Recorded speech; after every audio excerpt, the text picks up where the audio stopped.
this method, I was finally able to stick to a budget. My name is Gaby Rincon. I'm a money coach and financial strategist. I specialize in working with the first-gen BIPOC community and empowering them to live money stress-free. Welcome back to our October series, our big goal for the month.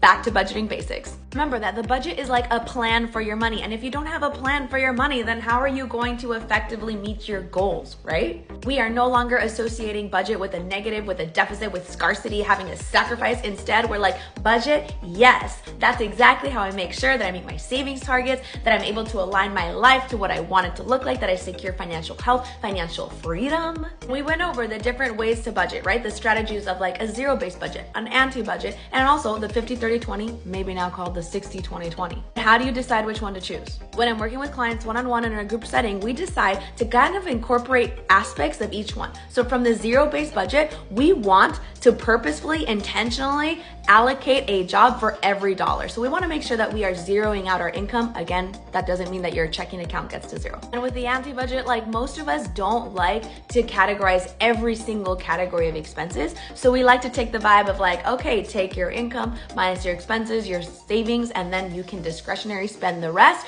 And yes, we definitely use this kind of system down here where our main operational checking account feeds everything else, including and especially your fund, your discretionary spending account. And obviously we try to allocate as best as possible within this range of categories for your needs, for your wants, and for your savings. And remember that this is like a guide, a target, not necessarily a hard and fast rule, because there is some room for flexibility if you have a big like debt payoff goal. For example, your savings percentage might be a little bit higher in the time being. And obviously we want to make sure that we're leaving some room for variability, because the thing that we can count on is that every month is going to have some kind of a variability, whether it's like this month I have a trip, this month I have a birthday, this month I have to renew my tags, I don't know, whatever it is, right? So let's make sure that we're leaving that, allocating for that intentionally. And the more that you engage in this work, the more accurately you'll be able to plan.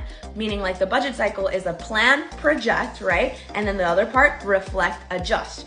The reflect adjust part in the beginning might be a little bit significant simply because we haven't done this before. We're developing that muscle, that habit to be able to do that. And the more that you do so, the more accurate your plan and project becomes.